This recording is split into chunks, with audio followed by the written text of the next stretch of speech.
Yongi man, your Bakuri man, your Bamenda man, and proudly so, your Anglophone brother. You're welcome on this platform. Les amis, écoutons ça. Je présume que ce que l'on regarde ce matin voudrait quand même savoir qui sont les responsables de cette non-participation des Lions indomptables à la phase finale de la Coupe du Monde 2026. Papa, ici, si nous étions en 2022, oui, je vous aurais dit sans embâche que c'est la Fédération camerounaise de football. Parce qu'à ce moment-là, la fédération était dans l'application stricte du décret de 2014 portant orientation et fonctionnement des sélections nationales du Cameroun. Mais aujourd'hui, je peux vous dire que les principaux responsables de cette élimination sont en premier chef la tutelle, en second chef les joueurs et accessoirement la Fédération camerounaise de football. Lorsque vous parlez de la tutelle, vous voulez parler du ministère des Sports? Je parle du ministère des Sports. Pourquoi? Parce qu'elle a préparé, organisé et entretenu le chaos autour de la sélection nationale du Cameroun. C'est pas excessif là? Parfois ici, je commence par la première des choses. La préparation du chaos. Je voudrais parfois ici, parce que je suis avec le décret du chef de l'État, vous inviter à lire intégralement l'article 4 du décret présidentiel pour que ceux qui sont à la maison puissent nous suivre. Alors, je vois là l'article 4, la coordination administrative, sportive et technique des activités et des programmes des sélections nationales de football visés à l'article 2 ci-dessus est assurée par un coordonnateur général nommé par le président de la FECAFOOT. Continue.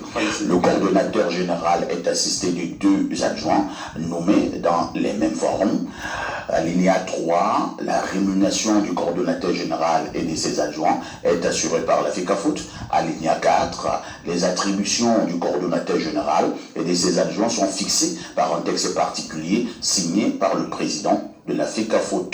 Merci, Papa, ici. Lorsque je parle de la préparation du chaos, souvenez-vous que ce décret a été pris par le chef de l'État, qui place la coordination et l'organisation de l'ensemble des activités liées à la sélection nationale sous chapeau du coordonnateur nommé par le président de la Fédération camerounaise de football. D'ailleurs, il a fait un employé puisque c'est le président de la Fédération qui assure sa rémunération. Mais le ministère des Sports a nommé le coordonnateur général des sélections nationales du Cameroun en lieu et place du président de la Fédération camerounaise de football. Voilà. Et la conséquence a été directe. Elle a été directe parce que le coordonnateur, le team manager, le team presse, le kit matériel ont été chassés du Hilton Hotel lors du tout premier regroupement des Lions. Les images sont là. Pour la préparation de cette Coupe du Monde. Et ça fait dire à beaucoup que le président de la FECAFOOT a confisqué les équipements, vous vous en souvenez. Pourtant, tout le monde a vu et applaudi la triste scène qui s'est passée au Hilton Hotel, où on a vu des gens discuter des joueurs, et où on a chassé le coordinateur de l'époque qui était M. Benoît Amba Osomeyan, le team manager qui est M. Nicolas Moudi, le team presse qui est M. Eli Tirino, le kit matériel qui est M. Zabo. Ils ont été chassés du Hilton Hotel. Le lendemain matin, la Fédération camerounaise de football, à travers une correspondance, a saisi le ministère des Sports pour leur demander la réintégration pour remettre les équipements. Cette correspondance, elle existe et elle est lettre morte. La fédération a à nouveau saisi, mais du côté du ministère des Sports, qu'est-ce qu'on a fait? On a plutôt saisi les services de la présidente de la République pour demander une rallonge budgétaire pour payer les équipements. Le chaos qui s'est semé là a été poursuivi. Poursuivi à quel niveau?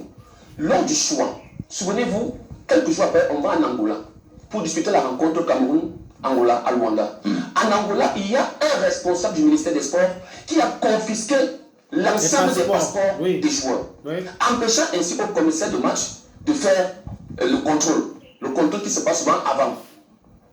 Ça, c'est passé. C'est le cas où comment on a préparé l'échec de ce côté-là. Maintenant, on vous dit, dans le choix du match Cameroun, de chaque stade, vous avez vu que la fédération vous dit, je fais mon regroupement à Douala. Mais le ministère prépare son regroupement à Yaoundé. Pourtant, l'article 4 que vous venez de lire vous dit que les activités sont organisées par le coordinateur général des sélections nationales du Cameroun. Lorsque je parle de l'entretien du chaos arrive à quel moment? Monsieur Papa ici, celui qui doit décider d'où se passe le stage, c'est la FECAFOOT.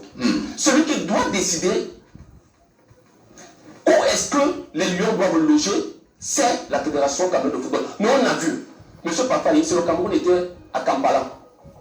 À Kampala, le Cameroun n'a pas pu s'entraîner. Vous savez pourquoi? Non. Parce qu'un responsable du ministère des Sports, qui avait l'habitude de faire des missions avancées, est allé louer un hôtel qui se trouve à une distance ne permettant pas aux joueurs de pouvoir s'entraîner. D'ailleurs, à Kampala, il y avait deux sites. L'un qui avait été loué par la fédération avec un programme bien déterminé, et l'autre qui avait été loué par les responsables du ministère des Sports. Oui. En désordre total. Je vous dis, c'est comme je parle de la préparation et de l'entretien. Monsieur Papa, ici, nous sommes ici au Cameroun. La fédération qui, elle, assure l'organisation de ces activités vous dit, nous arrivons à Johannesburg, on n'a pas le temps matériel, la fédération dit, les joueurs doivent se reposer. Mais les responsables du ministère des Sports vous disent, nous prenons la route. Vous connaissez la conséquence. Et maintenant, on permet. Deuxième cas, lorsque je parle des joueurs. Je parle des joueurs parce que je dis, les joueurs ont été coupables de la violation de l'article 12 du décret du président de la République. Exact.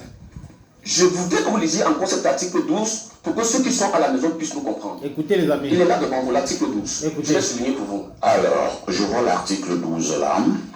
L'admission et le maintien d'un joueur dans une sélection nationale de football sont conditionnés par la signature préalable d'une déclaration sur l'honneur par laquelle le joueur s'engage à remplir toutes les obligations prévues par les statuts, codes, règlements, décisions et directives de la FECAFOOT, de la CAF et de la FIFA. FECAFOOT.